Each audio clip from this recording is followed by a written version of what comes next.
안녕하세요, 여러분. 오늘도 여러분의 행복한 노후를 응원하는 모두의 노후입니다. 오늘은 지난번 영상에서 소개드린 윤 사장님의 두 번째 메시지를 전달해 드리려 합니다. 연속된 사업의 실패로 긴 방황을 이어오던 윤 사장님이 이를 극복하게 된 두 가지 사고방식 중 첫 번째 이야기는 긍정과 낙관, 부정과 비관을 구분하라 였는데요. 지난번 영상을 보지 않은 분께서는 댓글에 영상 링크를 걸어두었으니 이번 편 영상을 보시기 전에 앞의 영상을 먼저 보고 오시길 바랍니다. 그렇다면 지금부터 본격적으로 이야기를 시작해 보도록 하겠습니다. 첫 번째 메시지에서 소개드린 윤 사장님의 일기에서 알 수 있는 두 번째 메시지는 다음과 같습니다. 나의 자아를 구분하라. 즉, 실패한 자신을 자신의 전부로 규정해서는 안 된다는 것인데요. 많은 사람들이 어느 영역에서 실패를 한 경우 그 모습을 자신과 동일시한다는 것입니다. 하지만 사업에 실패한 자신의 모습은 자신의 일부이며 자신이 아껴야 하는 자신의 모습을 잃지 말라는 것이죠. 여러분은 어떠신가요? 어떤 목표에 달성하지 못한 자신의 모습을 자신의 전부로 인식하지는 않으신가요? 가령 여러분이 어떤 프로젝트에서 실패했다고 가정해 봅시다. 실패한 자신을 자신의 전부로 인식하는 사람은 실패의 경험을 통해 자신을 실패자로 규정해버리고 그 늪에서 긴 시간을 빠져나오지 못합니다. 하지만 윤 사장님은 다음과 같이 생각해야 한다고 조언합니다.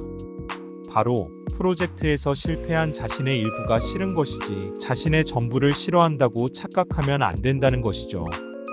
윤 사장님의 조언에 따르면 프로젝트에서 실패한 자신의 모습이 싫은 것은 그 모습이 부정적이기 때문이고 자신을 비관할 일은 아니라는 것입니다.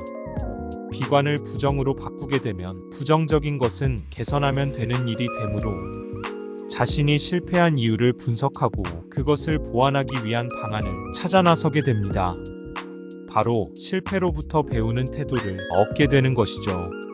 실패한 자신의 모습이 싫을 때도 여전히 다른 영역에서는 자신이 소중하고 중요한 사람임을 알고 인생의 모든 것을 내려놓는 것이 아니라 해결해야 할 하나의 영역이 추가된 것일 뿐이며 부정적인 모습을 긍정적인 모습으로 개선해 나가는 데 초점을 맞추면 된다는 것입니다. 프로젝트에 실패한 이유를 분석하고 개선함으로써 부정적이었던 나의 일부를 다시금 긍정적으로 개선해내고 자신이 가진 여러 가지의 모습에서 이와 같은 과정을 반복한다면 여러분은 여러분이 원하는 자신의 모습을 만들어 나가며 살아갈 수 있게 됩니다. 즉, 실패한 나의 모습을 나의 전부로 인식하고 비관의 늪에 빠져 있으면 그것이 자신이 만든 자신의 지옥이며 지옥에서 빠져나오기 위해서는 실패한 나의 모습이 나의 일부임을 인지하고 실패 속에서 개선 방안을 찾아내며 소중한 나의 다른 영역과 합이 이루어질 수 있게 긍정적으로 끌어올림으로써 내가 규정한 나의 성공한 모습, 즉 나의 천국으로 자신을 끌어올리면 된다는 것이죠. 하지만 윤 사장님도 이렇게 사고하는 과정이 쉽지만은 않았다고 합니다.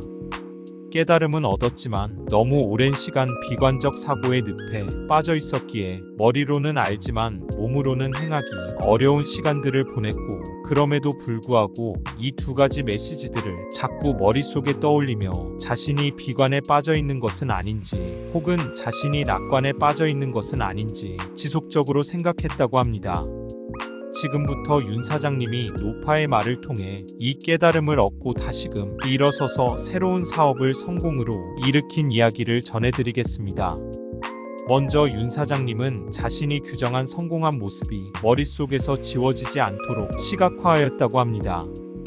가족 사진을 휴대폰 배경화면으로 바꾸고 가족에게 떳떳하고 금전적 괴로움에서 벗어나 여러 행복과 자유를 누리자라는 슬로건을 글자로 배경화면에 적었으며, 다시금 무너질 만한 일이 생길 때마다 배경화면을 보며 두 메시지를 지속적으로 생각했다고 합니다. 한 번은 다음과 같은 일이 있었다고 합니다. 사업에 쓸 자금을 구하기 위해서 새로운 대출을 받아야 했지만 이미 지고 있던 빚이 많아서 추가 대출을 받기가 어려운 상황에 시작이 불가능하다고 판단한 윤 사장님은 빚더미에 올라있는 자신의 상황을 다시 비관하기 시작했습니다. 하지만 휴대폰 배경화면을 보며 다시 정신을 다잡고 빚이 많아 사업 자금을 구할 수 없는 나의 부정적인 일부로 분리시킨 후 그 부정적인 문제를 해결하기 위해서 긍정적인 나머지 나의 자아들이 해줄 수 있는 일이 무엇인지 생각했다고 합니다. 긍정적인 나의 자아는 건강한 신체가 있고 사고할 수 있으며 가족이 있고 사업 경험이 있는 자아들이었죠. 그러자 윤 사장님은 초기 자금이 거의 들지 않는 사업이 있는지 생각해 볼 수 있게 되었고 그것들을 시도해 볼 수 있게 되었다고 합니다. 그중 자신이 그나마 잘 이해할 수 있는 아이템을 선정하여 새로이 사업을 진행하였고 자신에게 절호의 기회로 느껴지는 좋은 제안이 올 때면 덥석 물고 싶은 마음이 굴뚝같이 생겨났지만 이 좋은 감정이 낙관적이지는 않은지 다시금 검토하는 감정이 비관적이지는 않은지 다시금 헤아리며 자신의 사업을 꼼꼼하게 꾸려나갈 수 있게 되었다고 합니다. 이는 여러 번 사업에 실패해보며 자신이 잘 모르는 분야는 섣불리 건드리지 않는다는 지혜가 생겼던 사장님의 자아가 올바른 시작과 판단에 영향을 미치며 가능했던 일이었음을 사장님은 강조하셨습니다. 여러분도 어떤 안 좋은 일이 생겼을 때는 자신의 사고가 비관적에 빠지지 않도록 해결해 볼 수 있는 사안인지 검토하고 어떤 결정을 내려야 하거나 무엇인가를 행동하기 전에는 그것을 판단하는 나의 사고가 낙관과 비관인지 긍정과 부정인지 생각하며 결정한다면 여러분이 원하는 여러분의 모습을 달성해 나가는데 큰 도움을 얻을 수 있을 것입니다. 윤 사장님의 극복 사례에서도 알 수 있듯이 낙관과 비관인지 긍정과 부정인지 판단이 잘 서지 않을 때는 여러분이 잘 모르는 분야에서 고민하고 있을 확률이 높으므로 여러분이 잘 아는 분야로 옮겨가거나 아니면 판단이 설 때까지 그 분야에 대해 더 깊게 공부를 하며 시간을 보낸다면 지옥 속에 갇힌 모습으로 무너져 지내는 것이 아니라 여러분의 천국으로 올라가는 올바른 삶을 사실 수 있을 것입니다. 오늘 저희가 준비한 이야기는 여기까지입니다.